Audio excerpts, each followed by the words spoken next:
خوتي المغاربه، خوتي المغربيات، مرحبا بكم في قناتكم شو تيفي المغرب. في ساعات قليله كنا درنا واحد فيديو خاص باختطاف الفتاة هبه من مدينه الدار البيضاء حي درب السلطان.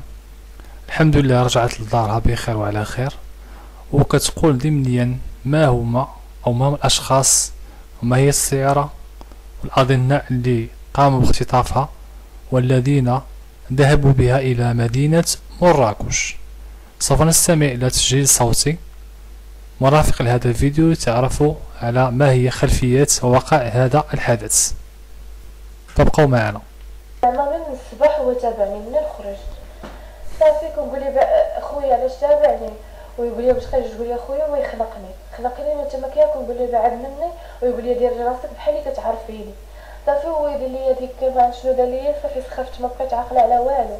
منين فقت كانت راسي في مراكش ما فهمت والو، ويقول لي ما نسيت، ويقول لي انا ما غنأذيك والو، غير نتي هضري معايا وسني. صافي يعني سد عليا الباب ولاح التليفون طفى. منين صيفط لبابا عتقني صافي هو ياخذوا ليا وكتبت النمره ديال الطوموبيله ديالو صافي مسحها وكل شيء وسد عليا بسواش وخدا التليفون ومشى ما عرفش فين مشى ومسح.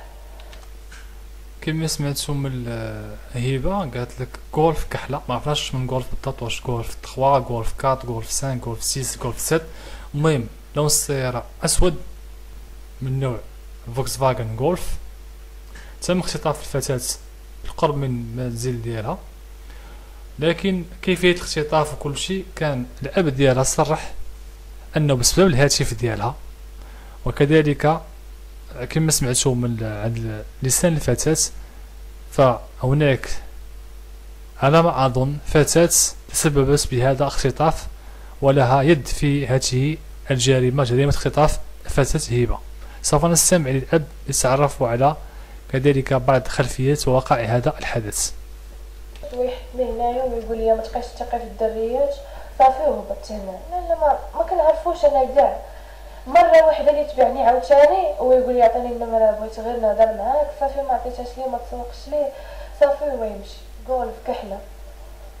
جوج هما اللي خطفوني في الاول وجوج عطاوهم فلوس.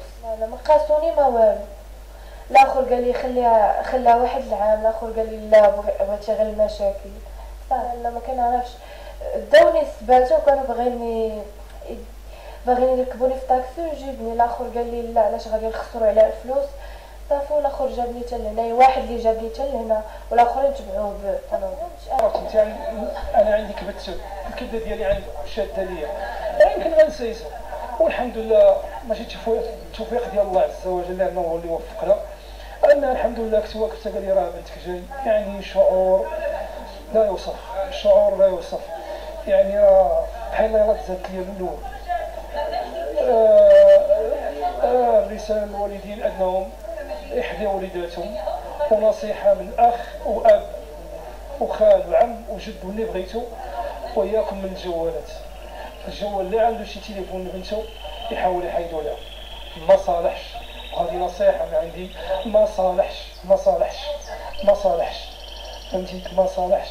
الأفضل أن البنية راه عندك واحد الأمانة، حاول تحتفظ عليها. راه كاين المغرر بهم، راه كاين وكاين. أولا كنشكر.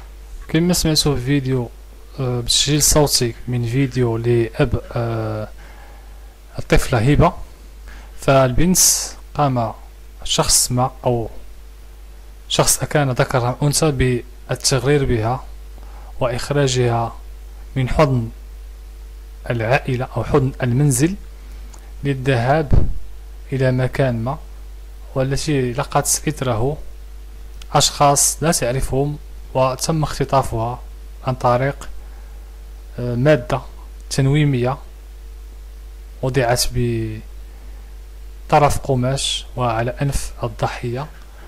إذ أفاقت الضحية من مدينة الدار البيضاء وجدت نفسها في مدينة مراكش. وتفاصيل أخرى سوف تجدونها في فيديوهات عبر اليوتيوب وغير وسائل التواصل الاجتماعي.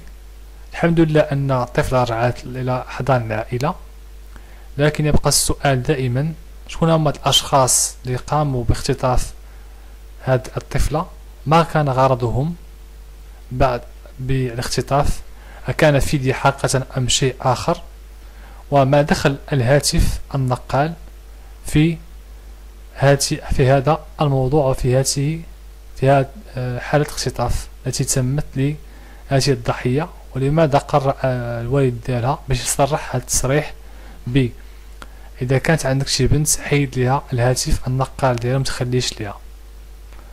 سوف يكون هناك تحقيق، وربما سوف يكون كذلك تصريح صحفي عما قريب يكون به توضيح على سبب الخطف أو الاختطاف، وكذلك ما هم الأضناء المشكوك فيهم، لأن السيارة تقريبا ماشي معروفة والتي وضعت الفتاة بقرب من منزلها.